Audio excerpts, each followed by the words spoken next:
सुप्रभात। जय श्री कृष्ण। महाभारत के युद्ध में बिगुल बज चुका है, शंखनाद हो रहे हैं, ढोल नगाड़े मृदंग श्रृंग जो जिसके पास है वो उसे बजाकर युद्ध के आरंभ को समर्थन दे रहा है।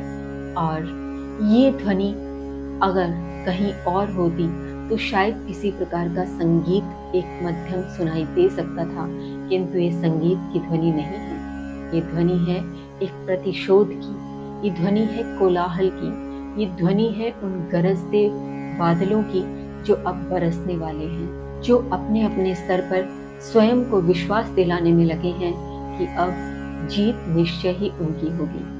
और इसी क्रम में आगे चर्चा करते हैं श्लोक संख्या 17 व 18। आज हम इन दो श्लोक का एक साथ वाचन करेंगे, क्योंकि श्लोक 17 व 18 आपस में संयुक्त रूप से अर्थ को लिए हुए हैं। अतः दो श्लोक का एक साथ वाचन कर एक साथ इनका अर्थ समझेंगे। तो आइए वाचन करते हैं श्लोक संख्या 17 व 18।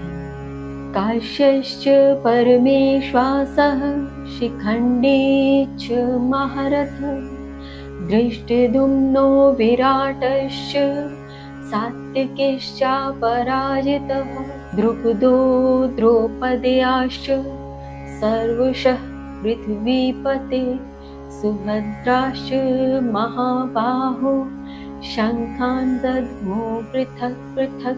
इसमें कहा गया है महान धनुर्धर काशी नरेश ने, परम शक्तिशाली शिखंडी ने, सदा विजयी धृष्टद्युम्न ने, विराट और सात्विकी ने, पांचाल नरेश द्रुपद ने, द्रौपदी के सभी पुत्रों ने, सुभद्रा के पुत्र महाबाहु अर्थात महान भुजाओं वाले अभिमन्यु ने तथा अलग अलग राजाओं ने अपने अपने शंख बजाए।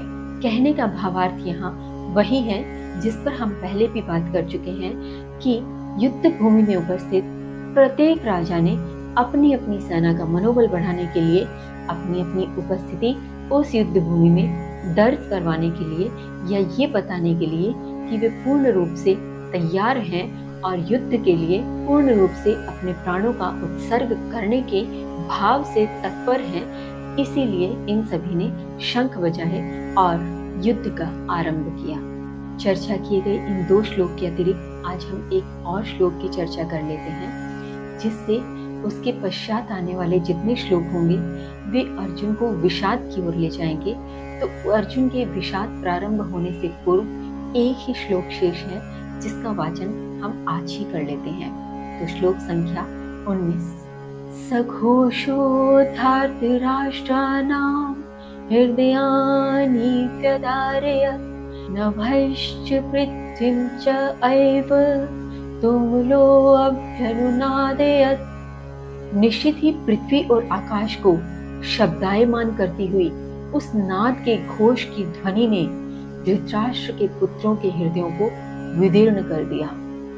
कहने का भावार्थ यहाँ यह है कि नाद घोष तो कौरव पक्ष के माध्यम से भी किया गया था, किंतु कौरव पक्ष के द्वारा किए गए नाद का उतना महिमा मंडन नहीं किया गया, जबकि पांडवों के पक्ष से जो भी नाद हुआ, जिस भी प्रकार के शंख की, ढोल मृदंग इत्यादि यंत्रों की जो ध्वनि की गई, उससे जो शब्द गुंजायमान हुआ, उससे जो पृथ्वी और आकाश में एक गूंज पैदा हुई, उस गूंज ने कौरव पुत्रों के हृदयों को विदीर्ण कर दिया। क्योंकि यहाँ शायद यह दिखाने का प्रयत्न किया जा रहा है कि धर्म की आवाज सदा से प्रबल रही है और धर्म जहाँ होगा उसकी आवाज निश्चित ही पृथ्वी और आकाश में गूंजेगी। तो यहाँ युद्ध में उपस्थित सभी राजाओं के द्वारा शंखनाद कर युद्ध का समर्थन कर दिया गया है। इसके पश्चात प्रारंभ होगा अर्जुन का विषाद, जिस पर बात करेंगे कल। तब तक के लिए जय श्री कृष्ण।